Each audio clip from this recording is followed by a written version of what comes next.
Justin Verlander takes a no-hit bid into the 8th inning. Twins fall to the Astros 5-0 at Target Field. Let's break it down on today's Locked On Twins postcast. You are Locked On Twins postcast, part of Locked On Sports Minnesota, your team every day.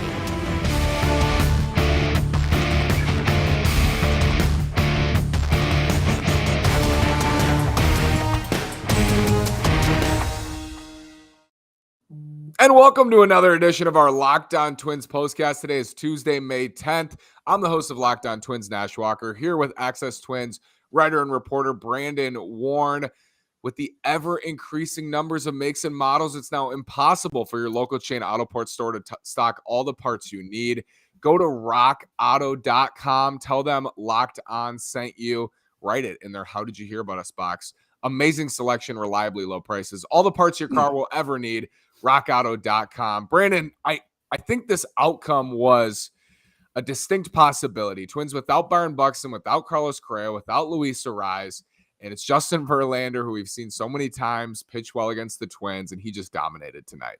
Yeah, I mean, the Twins obviously weren't at their best. They didn't have their full complement of players available, whether it's guys like Byron Buxton who are not on the injured list but were not available, or Carlos Correa placed on the injured list and thus unavailable. But yeah, just a lot of people talked about the lineup before the game, and certainly not ideal. I thought maybe it was a little bit too much hand-wringing, but at the same time, they turned out to be right. And again, there's so many people saying the sky is falling. The Twins are still 18-12, 18 wins in their first 30 games. There's no way to say anything other than this is a still very, very strong start, a tough night. But this is an Astros team that has been absolutely sizzling of late. And you're facing a future Hall of Famer on the mound in Justin Verlander. So these things happen. Joe Ryan wasn't sharp, and you live to fight another day. Absolutely. And what we've seen so far from the Twins, Brandon, early on is they have been able to bounce back. It was a quality under Baldelli in 2019. We saw again in 2020. And then last year in the second half, the last couple months had a winning record. I think they were up by one game over 500. But, it's not nothing. And I think that's been hopefully a trend they can keep going this year as well. Joe Ryan just not sharp today. What did you see out of Joe? Did you think it was a little bit too much nibbling, or just the command wasn't there? Yeah, I mean, 5 walks. You're always going to kind of go back and look and feel like it's possible there was nibbling, but if you nibble and still walk 5 guys, that shouldn't happen. So this too, it's a pretty good Astros offense, but you look at the numbers up and down, and there's guys who have struggled, and it's, there's no Correa, obviously, and it's no Springer. It's not the Astros offense of the last few years. And so my hope is it was just an off night and not so much nibbling, because top to bottom, this Astros offense, while very good, is not the kind of offense that you have to nibble against. So, he was bound to have one of these. I think it was the first 7 starts of his career were absolutely incredible. I think this was number 8, if I'm not mistaken. And he had a hiccup. These things happen, and right back to it. He got 90 pitches in, so he got his work in, which is good. And then too, let's tip our caps, or our proverbial caps, to Jarrell Cotton for giving the Twins some length out of the bullpen. Hopefully he's not flushed with the DFA after this game, because you never want to see that. Right. Yeah, he did a good job. And Danny Coulomb leaves this game early. Another injury tonight. Twins trying to work their way through games without having someone injured. We also hear today, Brandon, that Chris Paddock. I'm sorry, go ahead. Well, it looked like Cotton might leave the game for a second too. So when it rains, it pours. Right. I was going to say Chris Paddock, elbow inflammation, and surgery's on the table for him. We don't know. We don't know yet if that's going to be Tommy John, or if it's going to be a modified Tommy John, if it will even take place. We're still waiting to hear on Chris Paddock, at least the last time I saw. But where do you think this?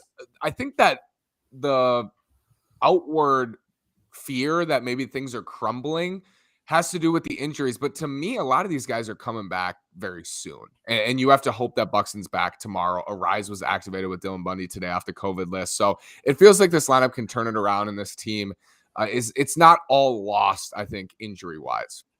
No, I mean, the team was still built on depth. And when teams like the Twins, let's just look at last year, if they would have been as injury-riddled then as they are now, the lineup still wouldn't have had Alex Kirilloff hitting 7th. Alex Kirilloff would have been hitting 3rd.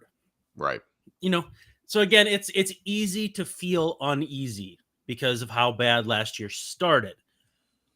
But a lot of it's hand-wringing over things that we don't know that much about. And if Correa's back within, let's see, probably 5-6 days, I think early next week, hopefully Buxton can play tomorrow.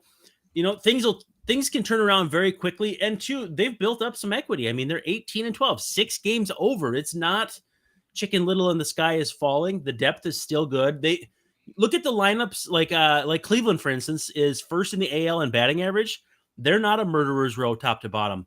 This is not a league right now where offenses are all that strong. So I think the Twins are still in a perfectly reasonable place.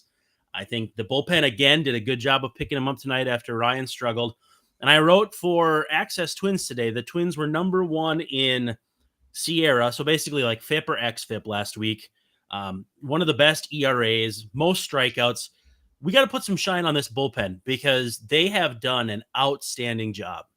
Even tonight, coming in and doing their job to keep the damage to a minimum.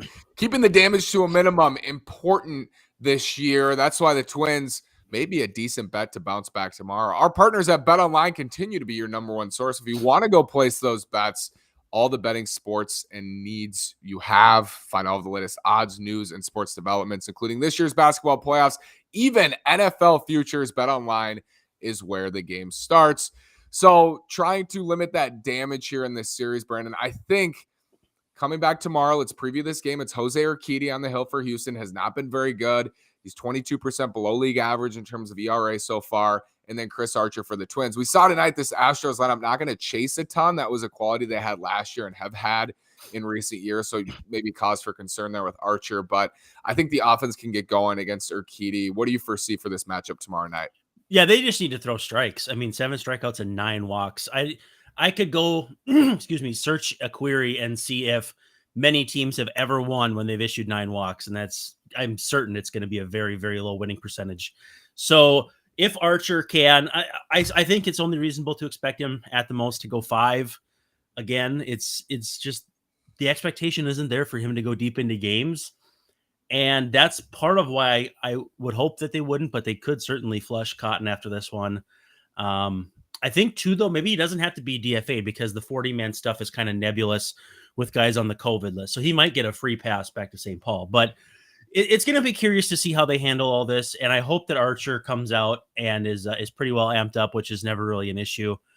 It'd be good to see him be the stopper as opposed to Ryan or Kenta was a couple years ago.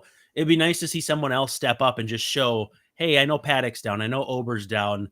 I'm going to do it this time and turn this thing around. And again, turning this thing around is kind of a funny thing to say when the Twins are coming off a long winning streak at home. They lost 1 game. It's not the end of the world. Right. Yohan Duran last pitch Saturday. So that's 3 full days off for him. If Archer goes 5, maybe Duran goes 6-7 tomorrow. What do you think of Duran's usage, Brandon? Do you think he's going to be put into that he's late inning now? He's a closing option. He's going to be 7, 8, 9. Could you see him even open some games if the Twins need some help in the rotation? Yeah, that's a good question because I haven't really thought of him opening, but in that multi-inning role, he's just so valuable. And 2, his emergence, in addition with Griffin Jax pitching the way he has really helped stem the tide of short starts, whether the short starts came from Archer just doing his thing, kind of building up, or guys like Paddock getting hurt.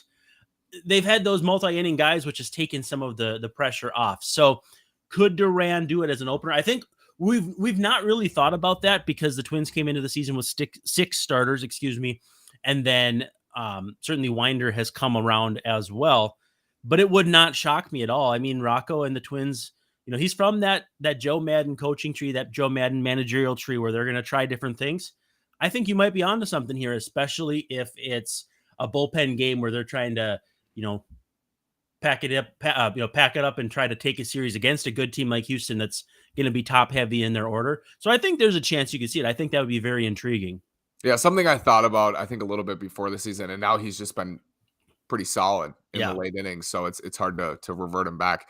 But tomorrow is Urquidy. It's Chris Archer Thursday is going to be Josh Winder and Luis Garcia. Twins miss Framber Valdez. Try to get the offense going. Byron Buxton back tomorrow. Brandon, thank you so much. Hopefully he is. I don't want to say he is. I hope he is. Knock on wood.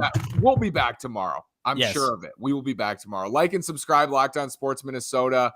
Leave a comment if you're liking the pod, and join us then. Thanks, Brandon.